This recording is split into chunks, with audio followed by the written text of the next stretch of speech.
Hey, salut les scorpions, c'est Delphine. On se retrouve aujourd'hui pour votre guidance hebdomadaire semaine du 8 au 14 janvier 2024. J'espère que vous allez toutes et tous super bien en ce début d'année 2024, que les fêtes de fin d'année se sont bien passées pour vous, que vous êtes bien remises et prêts à attaquer cette année 2024 avec joie et bonne humeur. Allez les scorpions, nous on va aller regarder vos messages dans les thématiques émotionnelles, sentimentales, ce qui vient chatouiller votre cœur, et les activités, le professionnel, le matériel, en gardant comme toujours son bon discernement. On est sur YouTube, c'est une guidance générale, on prend donc les messages s'ils résonnent et on les laisse tout simplement à un autre ou une autre scorpionne dans le cas contraire. Scorpion, scorpionne, on est parti, semaine du 8 au 14. La carte de l'homme à la chemise jaune. L'homme à la chemise jaune va nous parler d'une énergie d'action, une énergie de verbalisation, d'expression. On a des choses à dire et on va voir qu'il va falloir faire attention à comment on veut les dire. Allez, les scorpions, scorpionnes, semaine du 8 au 14. Action, verbalisation, expression, qu'on soit un homme ou une femme, bien évidemment. La carte de l'hôpital, un petit peu de tension, là, les scorpions, scorpionnes, un petit peu d'inconfort, d'instabilité, une situation qui nous met dans les hauts, dans les bas. Il y a des moments, ça va, on a le moral et tout est ok, et d'autres moments, le moral est un petit peu plus bas, c'est possible. Une situation en particulier peut vous mettre dans cet état un petit peu pas confortable. Allez, on continue pour les scorpions, scorpionnes. Semaine du 8 au 14. Alors, des nuages, un petit peu de doute, un petit peu de confusion. Là, les scorpions, c'est passager, d'accord? Pas d'inquiétude. Si vous vous trouvez actuellement dans une situation un petit peu confuse, un petit peu de flou artistique et de doute, on nous dit que ça est passager. La lumière va être faite sur vos doutes. Bon, le soleil n'est pas bien loin, la lumière va être faite. On nous parle d'un choix, d'une décision à prendre. Vous êtes à la croisée des chemins, les scorpions. Vous avez certainement une décision importante à prendre. Peut-être la décision de parler, de dire quelque chose, d'agir également, comme on l'a vu. Très bien. Très bien. Un choix difficile peut-être à prendre avec la carte de l'hôpital. Un choix qui est pas forcément confortable. On va voir. Allez. Pour les scorpions, semaine du 8 au 14. La carte des dauphins, on nous parle d'amour, les scorpions. L'amour avec un grand A. Rien ne peut contrarier cette carte. On nous parle d'âme sœur, on nous parle de réconciliation, on nous parle d'amour au sens large. Faire les choses parce qu'elles riment avec votre cœur. Derrière, nous avons le moulin qui nous parle de triomphe, rien que ça. On fait triompher l'amour dans cette histoire. Voyez-vous ça, on fait triompher la voix du cœur finalement. Mercure en Sagittaire, de quoi on nous parle? On nous parle de dire les choses, oui, mais le dire avec tact. On fait attention à la manière dont on s'exprime. On y va avec tact, bienveillance, la franchise et l'honnêteté doivent être modérées. On fait attention à comment on dit les choses. On évite d'utiliser son dard et on y va plutôt avec le dos de la cuillère ce coup-ci. On y va les scorpions, c'est parti, thématique émotionnelle. Alors, tac, tac, tac. Alors, on démarre cette thématique émotionnelle avec la carte de la ville. La ville nous parle alors de dynamisme. Déjà, par rapport à la carte de la campagne, où on est plutôt dans une idée un peu pépère, tranquille, au calme. Là, on est dans le dynamisme. On est dans des démarches qui peuvent avoir un lien avec l'immobilier, des achats, des ventes, des déménagements, des bails, etc., etc. On est dans une idée de démarche en lien avec l'immobilier, en lien avec des démarches quelles qu'elles soient, des démarches que l'on réalise typiquement à la ville. À la ville, je vais solliciter des organismes, des structures, des banques, des institutions, etc., etc. Donc il y a un dynamisme qui est représenté avec cette carte. Dans les démarches que vous êtes en train d'entreprendre ou que vous êtes sur le point d'initier. Si on est actif avec cette carte de la ville, c'est pas pour rien.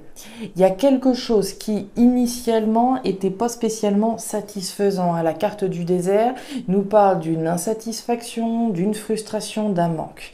Ça fait qu'aujourd'hui vous voulez en sortir, vous voulez faire toutes les démarches qui sont possibles et imaginables pour sortir de cette situation qui n'est pas satisfaisante.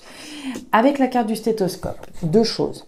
La première, très intéressante, c'est que si effectivement vous en êtes à faire les démarches nécessaires, c'est parce que vous avez écouté ce qui se passait à l'intérieur de vous. Premièrement, j'ai reconnu mes besoins, mon insatisfaction, ma frustration par rapport à une situation. Ok, les choses sont claires, les choses sont visibles et sont entendues au sens de votre cœur. J'ai reconnu ce qui se passait à l'intérieur de moi.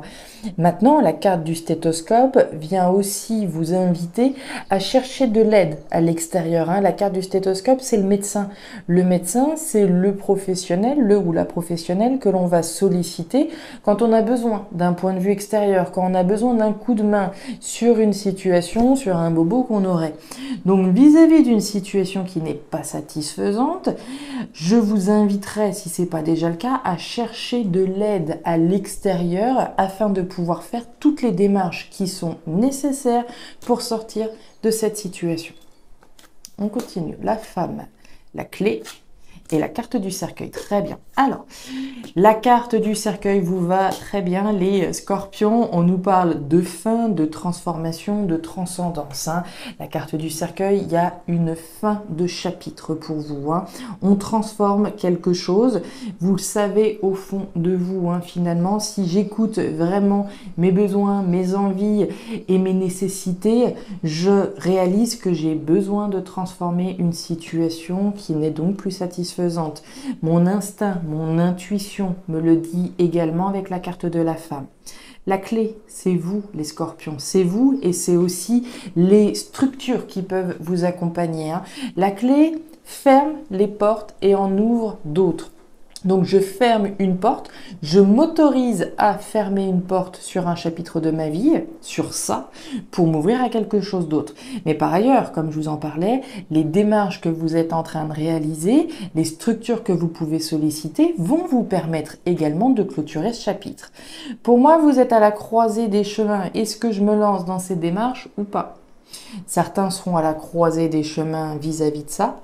D'autres seront à la croisée des chemins vis-à-vis des ressentis. Est-ce que je clôt un chapitre ou pas? Est-ce que j'en termine avec cette situation ou pas? Etc., etc. Triomphe, réussite sur le choix que vous ferez. Maintenant, la seule chose, c'est que si cette situation induit quelqu'un à vos côtés, comme on l'a vu avec l'amour, a priori des solutions seront trouvées. On va réussir à prendre de la hauteur, on va réussir à s'élever, regarder les choses sous une autre perspective, parce que quand on est en haut de cette tour, on n'a pas du tout la même vision des choses que quand on est dans la cave. Automatiquement, donc, je m'élève, on trouve des solutions afin d'aller ensemble vers la réussite. Et regardez-moi ça. Ouais. Pas mal, pas mal, pas mal les scorpions. Il y a du bon, il y a du très très bon au niveau pro-matériel. On démarre par celle-là. La carte des 3 flèches, c'est la même. Un choix, une décision. Choisir, c'est renoncer. Si je choisis une flèche, je renonce, je clôt quelque chose. J'en finis avec les autres situations automatiquement. Donc, je me positionne. Ce positionnement-là qu'on vous demande de faire, c'est un positionnement positif. Un positionnement qui va vous permettre de récolter quelque chose de meilleur. Ça, c'est du béton, c'est de la récolte, c'est de l'abondance. Donc, le choix que je m'apprête à faire, c'est un choix positif, un positionnement positif qui va me permettre de récolter l'abondance. Parfait. Derrière, je m'élève, on en a parlé, je m'élève, je prends un nouveau départ, je pars éventuellement. Génial. Le livre fermé, les communications et la carte de l'abondance encore superbe. Alors, sur le livre fermé, deux possibilités. Soit on peut faire référence, vous verrez un petit peu mieux comme ça, voilà. Soit on peut faire référence à une formation. Je fais le choix de me former, d'acquérir de nouvelles compétences, de nouveaux apprentissages, etc. C'est possible. Maintenant, ce choix-là, c'est au fond de vous que vous devez le prendre. Comme on en parlait là, avec la carte du stéthoscope, ce qui se passe à l'intérieur de vous, je reconnais mes besoins, mes envies au fond de moi, j'écoute et je fais appel à cette part de mystère que j'ai à l'intérieur de moi et vous êtes forts pour ça les scorpions, hein, dans tout ce qui est mystérieux et à l'intérieur de vous. Ce choix-là, vous devez le faire en votre âme et conscience, hein, presque d'une certaine façon. À partir du moment où ce choix va être fait, vous allez pouvoir communiquer, bien entendu, communiquer, recevoir l'abondance que vous méritez à partir du moment où vous vous positionnez et vous prendrez ainsi ce nouveau départ. Vous pourrez partir, prendre un nouveau départ, une nouvelle fois aspecté par l'abondance. Un choix, une décision que vous avez intérêt à prendre, intérêt à faire pour partir ou prendre un nouveau départ. C'est la réussite sur ce choix, quel que soit le choix que vous allez faire, c'est la réussite, l'abondance, la récolte de vos efforts finalement. Mais cette récolte-là, elle est rendue possible parce que vous vous positionnez, parce que vous faites le nécessaire, vous actionnez ici cette clé, vous clôturez un chapitre. Ça peut être une situation un petit peu inconfortable, hein, automatiquement quand il s'agit de clôturer un chapitre de sa vie pour se lancer dans quelque chose d'autre. Mais ce que vous vous apprêtez à démarrer là, ce nouveau départ que vous allez prendre, il va être abondant, riche, hein, au sens des poissons. La seule petite subtilité qu'on peut voir donc dans votre tirage, c'est cette notion de communication, c'est que qui que soit la personne en face de vous à qui vous devez faire part de cette fin, de cette transformation-là et ce départ ou de ce nouveau départ, la seule chose c'est le tact, la bienveillance dans laquelle on vous demande de vous mettre, à la posture dans laquelle on vous demande d'être afin que les choses puissent se passer le plus tranquillement possible. Regardez-moi ça, le feu, la purification, la renaissance, on rase tout et on recommence. On rase avec la carte du cercueil, hein. On rase quelque chose et vous y avez raison parce que vous avez sondé ce qui se passait à l'intérieur de vous. D'accord? Vous sondez ce qui se passe et à partir du moment où vous avez reconnu exactement ce que vous vouliez au fond de vous, la décision, elle va être prise d'un coup d'un seul. Il n'y aura plus de doute, il n'y aura plus de confusion comme on l'a vu avec les nuages. La décision sera prise et sans retour en arrière. Voilà mes scorpions, les messages que j'avais pour vous. Très très jolis messages pour cette deuxième semaine de janvier. Si ces messages ont trouvé d'ores et déjà de la résonance dans vos vies, n'hésitez pas à me faire un petit retour en commentaire. Bien entendu, je suis toujours friande de vous lire, donc n'hésitez vraiment pas. Si vous le souhaitez, allez jeter un petit coup d'œil à votre signe ascendant, lunaire, vénusien, pour avoir un tirage un petit peu plus personnalisé à votre profil particulier. Et enfin, si vous le souhaitez, vous pouvez me joindre à guidancededelphes@gmail.com pour une consultation particulière. Je vous souhaite une excellente semaine, le meilleur pour la suite. Prenez grand soin de vous. Au revoir.